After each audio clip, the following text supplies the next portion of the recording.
The reenactments and commentary in this program may contain frank talk of a sexual nature. Viewer discretion is advised.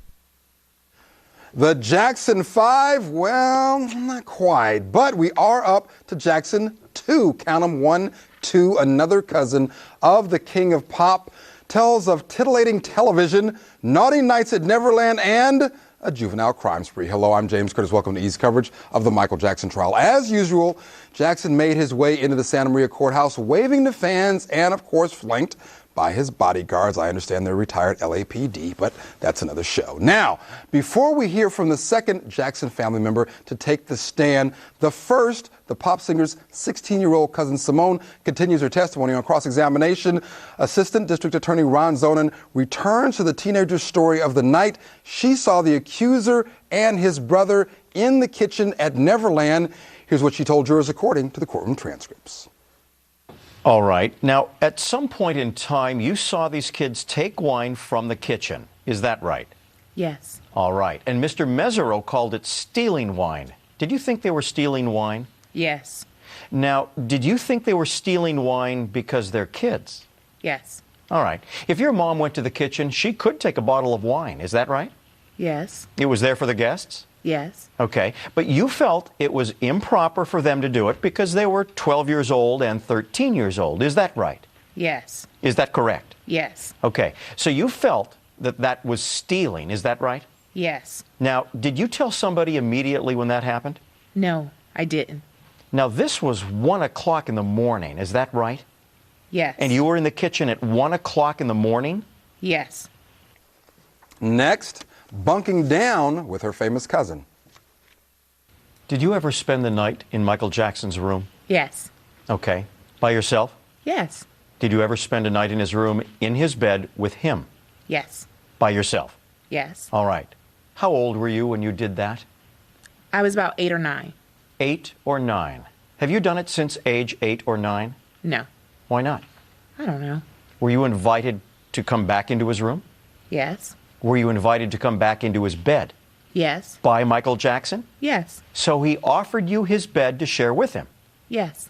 When was the most recent time he did that? When I was about 14. When you were 14 years old. So he invited you to come sleep with him in his bed by yourself? With my brother. Okay. The question that I had asked you is whether or not you had been invited to sleep in his bed by yourself.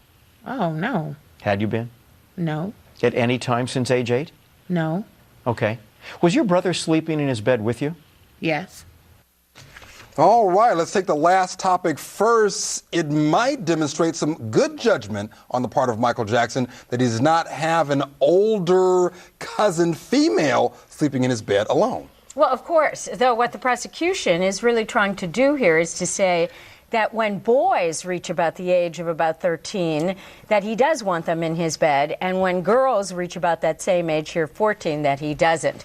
I don't know if that washes or not. Yeah, I don't know. It just really demonstrates, I think, a pattern of Michael Jackson sleeping with kids, boys and girls. I don't think the prosecution has any idea that he's an incestuous child molester, so he even sleeps in the bed with his young cousins. Well, I don't know what the boys or girls. I agree with both of them. I don't think the prosecution has any idea. I don't think the prosecution has any idea. And I think what it shows is Michael Jackson has sleepovers like kids, young kids do. Let's take that teens. first point about whether or not she told others about the first incident she described, the alcohol incident. She does ultimately say that she told a parent of hers, a grandparent, I believe. Yeah, I really think it's no big deal. Most kids don't run around tallying on other kids. And so I don't think anything unusual. What is unusual is she remembers the incident and she talks about it. She does remember the incident, and the question was to her, did you tell Michael Jackson, essentially? We heard that with respect to other witnesses. We'll explore that further next. The defense calls Simone's brother, Michael Jackson's 12-year-old cousin. His name is Rio. Did Rio see Gavin doing something that would contradict the accuser's earlier testimony? Okay, now, do you remember staying at Neverland with Gavin and Star? Yeah. And where did you stay? In the unit. Okay, is that a guest unit? Yeah. Okay, and were you staying in the same room with Gavin and Star? Yes, for one night I was. Pardon me? For one night. Okay, did you spend that night with Gavin and Star? Yes. Okay, was that, did they sleep in the guest unit? Yes. Okay, is that where you slept? Yes. Okay, now, what did you see Gavin and Star do in the guest unit, Riho? I saw them go to the TV and turn to a channel that had like naked girls on there and doing other stuff, like nasty stuff. What nasty stuff? They were like jacking off and everything. Okay. Did they do that in front of you? Was Michael Jackson anywhere near that room? No. Okay. What did you do when you saw Gavin and Star jacking off? I told my sister, and she told me to go to Michael's room. And did you run to Michael's room when you saw that? Did Gavin and Star stay in the guest unit? Yeah. Did Gavin and Star say anything to you when they did the nasty stuff? The other day, they did. They said, why don't you do that with me? What did you say to them? I said I didn't want to because it was nasty and it's wrong. Now, when you ran to Michael's room, did you leave them in the guest unit? Yeah. Okay, did you ever spend another night with Gavin and Star? No. As this direct examination continues, is it a case of runaway Chardonnay? Okay, did you ever see Gavin and Star with any wine at Neverland? No, I seen them take it, but Where did you see them take it? in Michael's room. And what did you see them do? I seen him take it upstairs, and that's all. And then, like, a few moments later, I seen them run out the door. With wine? No, they were just running out the door Okay. real quickly. So you saw them in Michael's room, right? Uh-huh.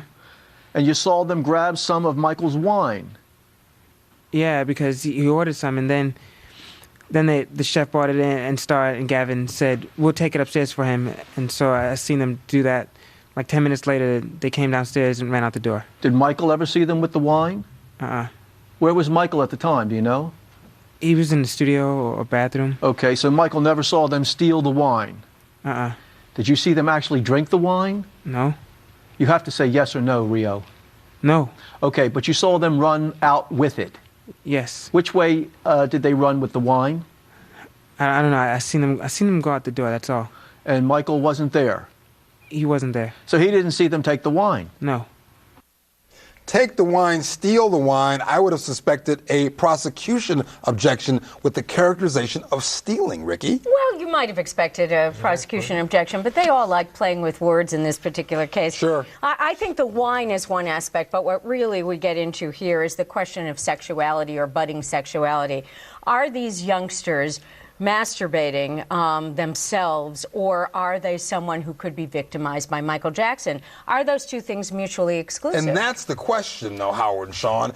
If this information is true, this kid seems quite credible, does it mean that Michael Jackson did not yet molest these kids in the same way? I think what it means is these kids were sexually active, like we've already heard before. I guess we don't have to worry about them getting involved in sexual assaults, because they took the advice of their grandmother. Yeah, but I mean, and I'm surprised we haven't heard that. No, that's a good point. That's a very, very good point, because we heard that story that refers way back to direct examination, where the kid apparently told the same story twice. Are sexually active, and you can't blame it on Michael Jackson. Okay, well, but no. Can you make that connection? Sexually active, perhaps, yes, certainly you did, but you're a defense attorney, so that's what we expect. Does it mean that they weren't molested, though? At the very least, following up on what I said yesterday, it shows these kids to be different than as portrayed by the prosecution. Right. They're sexualized, they're out of control, they're stealing, and we saw a different portrait of them during the prosecution. So says the defense, but of course, that's why we argue. When we return, Rio reveals more about the midnight ramblings at Neverland. Stay with us.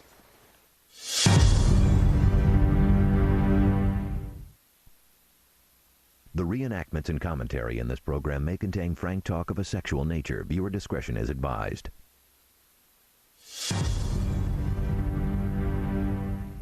Welcome back.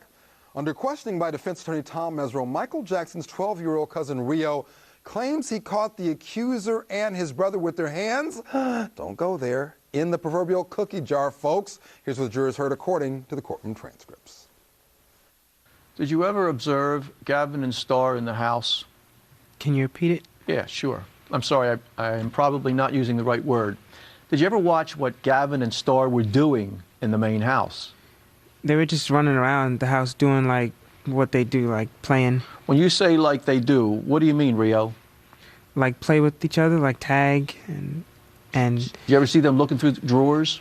yes, And what do you mean? like in the kitchen, they had like they took some money and like that was the chef's money and stuff. Now, what money are you referring to? Like in the kitchen, there's all kinds of drawers. And then we seen them go in Jesus' office after they went into the kitchen and seen him take some stuff. What stuff did you see them take? They had like little crystals. We seen them take crystals and money, and that was all they took. We seen them.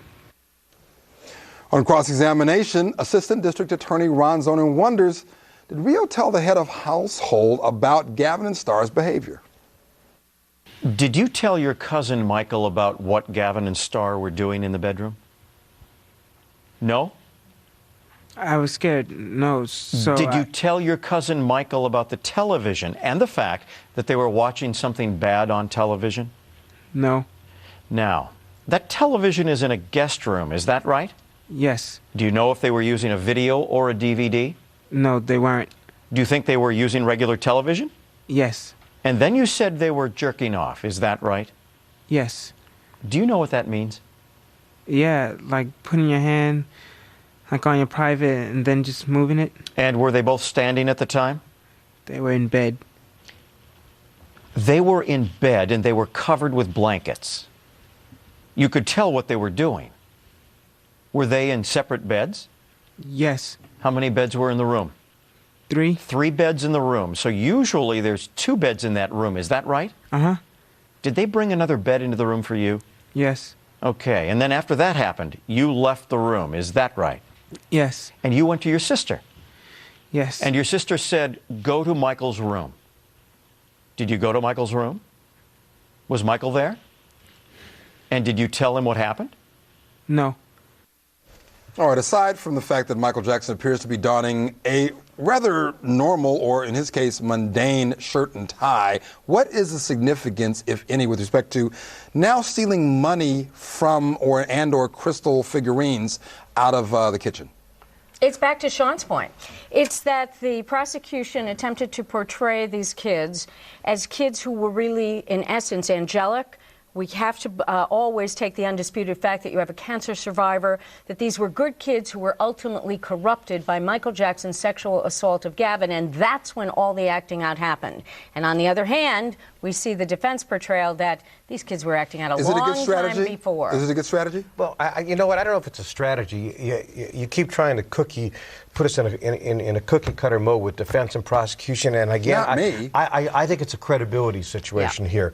And I think it shows that these kids are not what they were portrayed to be when they testified for the prosecution, whether it's cross-examination by defense lawyers or whether it's a witness called by the defense. Yeah, I mean, it's all credibility. And what Gavin says and what Starr says with regard to molestation is all that really matters. And if we can't believe them because they're not what they were portrayed to be by the prosecution, then the jurors have to look at them in a different light. James, if I can, it's what Gavin and Starr say also about the wine versus what Rio said, because Rio was set up as a straw man. Yes, absolutely. And that is the idea that the only wine that they ever drank was with the assistance of Michael Jackson as opposed to simply on their own. Next, Assistant District Attorney Ron Zonin continues to press this young witness.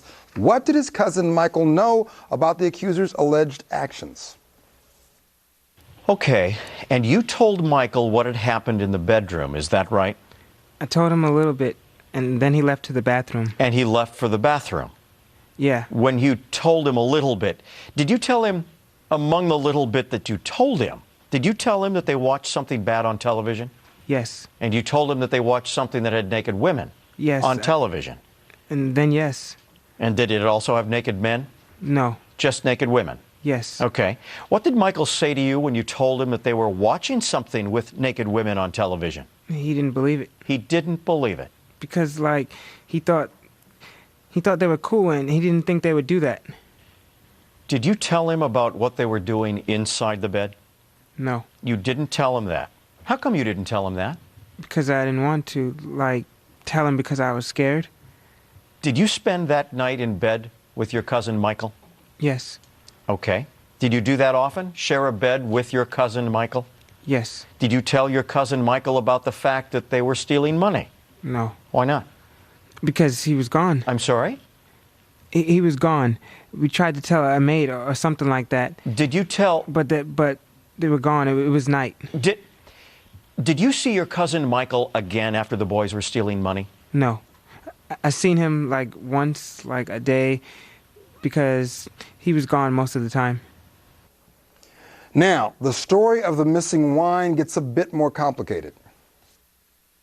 Do you remember who it was who delivered the wine? Was it somebody you knew? It was Angel. It was Angel who brought it. Angel Vivanco? Yeah. Did he bring it with glasses? Yeah, he brought it with one glass and a bottle. Just one glass? And when it came in, the wine and the glass, did Angel put it down in the room? Yeah. And when he put it down, was Star and Gavin in the room? Yes. Did Angel then take the bottle of wine upstairs? No, he set it downstairs, and then Star and Gavin took it upstairs. Okay. And was Michael in the bathroom downstairs or the bathroom upstairs? Downstairs. He was downstairs in the bathroom. Did you tell Michael when he was in the bathroom that the wine had been delivered? Yes. You told him that it had been delivered. Okay. And what did he say? He said, "Oh, okay, I'll be right there." Okay. And meanwhile, Gavin and Star were upstairs. Is that right? Yes, and then they left. With a bottle of wine? Yes. Was the wine open or closed? It was closed. Do you remember if it was a bottle of red wine or a bottle of white wine? White wine? Do you know if there was a bottle opener with it? I think so, but I don't know. You're not certain? I'm not sure. But you remember it was definitely closed at the time. Yes. So nobody had uncorked the bottle, is that right? Right. Wine delivered to Michael Jackson's room by a witness we heard from previously, just a few witnesses ago. The kids apparently, according to this witness, take it. Wait. Great cross-examination because He's good. it puts Michael, the kids, and the wine together, and that is part of the prosecution's presentation in theory. But does it play right into the defense hand with respect to this bottle is then absconded with by these young kids without Michael Jackson? It might, but there was one glass brought up there with a closed bottle of wine. One assumes that was just for Michael, not necessarily to be used while the kids were there. Exactly, and doesn't that play into the defense's case, though? Because the defense said, play into the defense's case because the prosecution says he was plying these kids with alcohol, but there's only one glass. Yeah, well, I mean, it's bizarre, really, that he would be having wine delivered while the kids are. The testimony comes out. It's late at night, very late at night. The kids are around. Wine is delivered. That doesn't look good. And also, why doesn't that look good? That doesn't look good. That Michael Jackson. I'm talking about for the defense. It doesn't look good for the defense. Really? That Michael, Sean and I just switched roles. You just missed it. You're kind of confused. Stay with us. I'm trying to. It's late at night. These kids are in his room, in his bed. He's having wine delivered. That is just not a very positive I don't know. image. Actually, I disagree with you. I have to take the defense side now. What's going on Your here? defense lawyers do that, James. With you, cookie cutter, you. When we return, did the king of pop pop the cork? The mystery of the missing wine spills on into our next segment. Stay with us.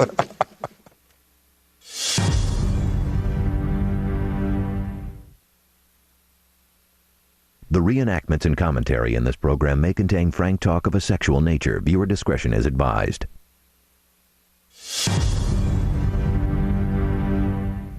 Welcome back. Okay, here's the scene. A bottle of wine, two rowdy boys supposedly running wild at Neverland. What was Michael Jackson's reaction? Another question, what was his responsibility, if any? Here's what Jackson's 12-year-old cousin Rio told the jurors according to the courtroom transcripts. So Gavin and Star came downstairs. Yes. The bottle of wine stayed upstairs, and Gavin and Star then left. Okay. Then Michael Jackson came out of the bathroom. Yes. And Gavin and Star were gone? Yes. Okay. Did you then go upstairs with your cousin Michael? Yes. Did you spend the rest of the night with your cousin Michael? Yes. Upstairs? Was the wine still there? Yes. Okay. Was it still corked, still closed? I don't know. Well, was it already open when you got upstairs? Yes. I'm sorry? Yes. So it was already opened. And was it finished? No. So was there some missing? Yes. So they were the only two who were upstairs. Is that right? Yes. So they took the bottle of wine, they opened it, and they had a drink. Is that right? I'm not sure if they drank it or not. Well, some was missing, right? Yes. So they either drank it or they poured it out. Is that right? Yes. Now, did you talk with Michael about that? No, because I wasn't sure that they drank it or not. Because You weren't sure that they drank it? Yes. Well, was anybody else up there? No. Did Michael seem upset that there was some wine missing from the bottle? No. Did he ask you about why wine was missing from the bottle? No. Did he know that the only other two people who were there were Gavin and Starr? Yes. Okay, and did he say something to you about, boy, those rascals, they just get into the wine whenever they can? No.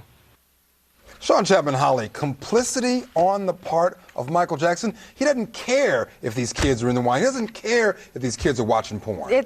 I agree. It's not good for Michael Jackson. And I also think that the cross-examination is effective because I think it shows that Rio is perhaps not telling the whole truth. I don't understand how a corked bottle of wine can come there, closed bottle of wine, and these kids are supposed to have opened the bottle of wine themselves. They don't know how to do mark that. this day in history, Ricky Kleeman. A point conceded on the part of Sean Chapman Holly. There you go. Twice today, twice indeed. But the reality is, I think Ron Zonin is a good cross-examiner. He knows where he's going. Yeah. But I love the fact that he called them young rascals. Oh. That's hilarious to me. Yeah. But doesn't that sort of disarm them in terms of any sinister nature? It's too benign. You know what? It just shows that those little rascals were up in that room with the wine. But it's not a good thing for Michael Jackson, and it's not a good thing for the defense that the wine was brought up by them, with them at the same time. Really, you think so? But it doesn't make him a child molester. No. I don't see anything wrong with him bringing a bottle of wine. It's his room. He wants to have a glass of wine a night, so be it. He's not feeding it to the kids. One glass. Lawyers are That's it all for today. I'm a cookie cutter. 7:30 p.m. Michael Jackson trial coverage.